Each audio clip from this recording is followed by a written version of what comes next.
Hello!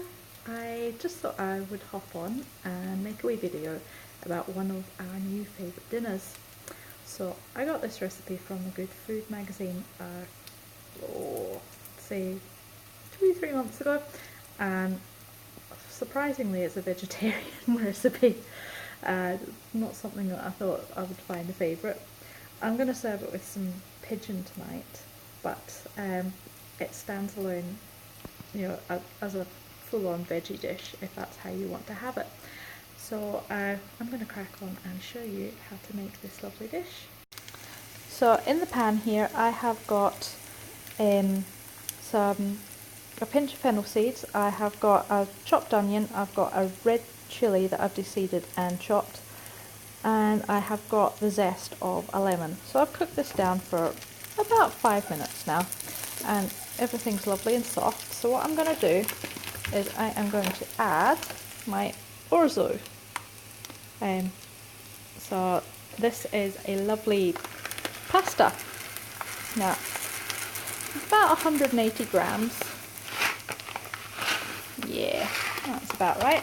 And we're just going to toast this, just let it get really nicely toasted. Excuse the dodgy camera work. I should have held this in my other hand.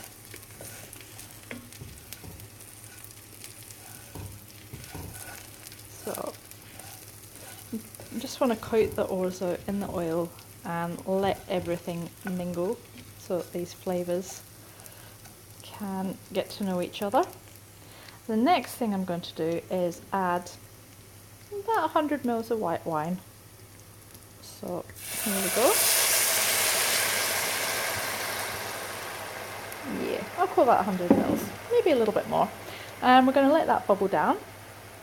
So I'll come back when this has cooked down. Okay, so it's been a couple of minutes and the wine has reduced down nicely now. I've added in a cup of really ripe diced tomatoes. This dish is great if you have got like really overripe tomatoes in the greenhouse like I do, because sometimes they just get missed. So we'll just give that a wee stir. And next thing I'm going to add in is a bunch of chopped dill. That's the last of the dill out of my greenhouse. So I was really quite happy to get that so I could use it in tonight's dinner. Okay, and finally some broad beans. About 100 grams of these. Now I tend to buy my broad beans frozen, and what I do is I let them defrost a little bit and then I take them out of the shell. You can leave them in, but it's a wee bit papery and it's not very nice, and when they're like this they're just so sweet and juicy, so it's worth taking the time just to pod them.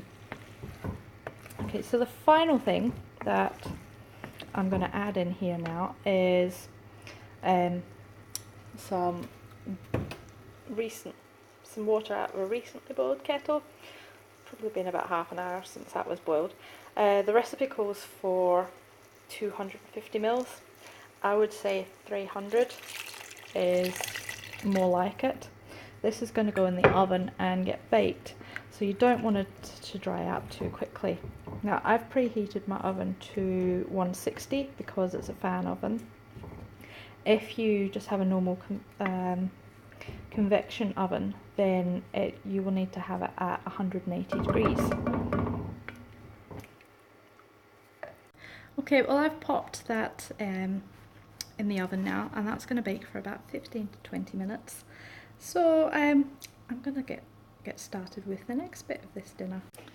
Okie doke, so I have got my pigeon breasts here, and 6 of them, and you're probably thinking, oh my god, they're having 6 pigeon breasts as well as the orzo. Greedy gannets. Promise you, 2 of them are getting saved for lunch tomorrow, so don't worry about that. Anyway, on with the cooking. So over here I have a frying pan where I've heated up a little bit of oil. You want to make sure that this is absolutely scorched. Pigeon breast is one of those things that you want to cook kind of medium rare to medium rare. You don't want to overdo it, otherwise it ends up tasting like liver. That's fine if you like liver, but if you like meat and you're not overly keen on it, then I'd avoid doing that. So the spice rub I have on here was introduced to me as Canadian steak rub, and it was made by a company called, oh, what was the name of it? Hang on a second. My Secret Kitchen. And there's all sorts of yummy things in there. So you've got pepper and salt and paprika. You've got dill, which ties it all very nicely together.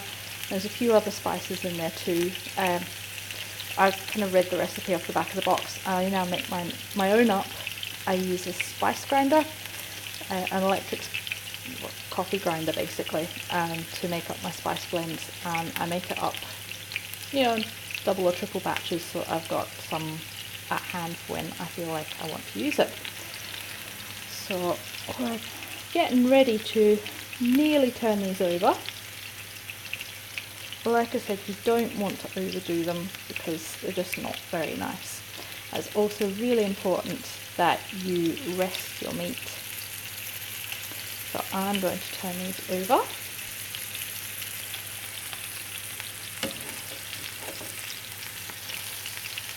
Now, a lot of the time I just dry fry these in the pan, but I thought I would give it a whirl and see how it goes with a little bit of oil. See if it helps with the crust forming. Oh, a wee mini fillet there.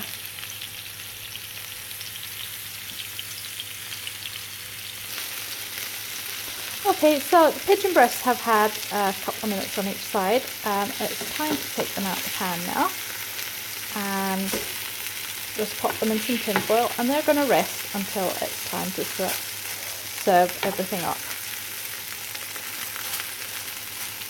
And as you can see, still nice and pink. Don't worry, yeah, it's still going to continue cooking a little bit as time goes on.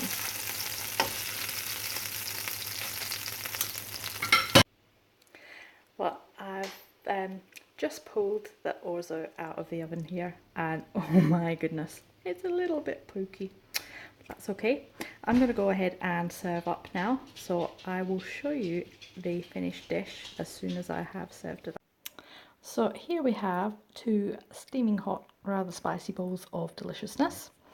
So there's two thinly sliced pigeon breasts on each of these.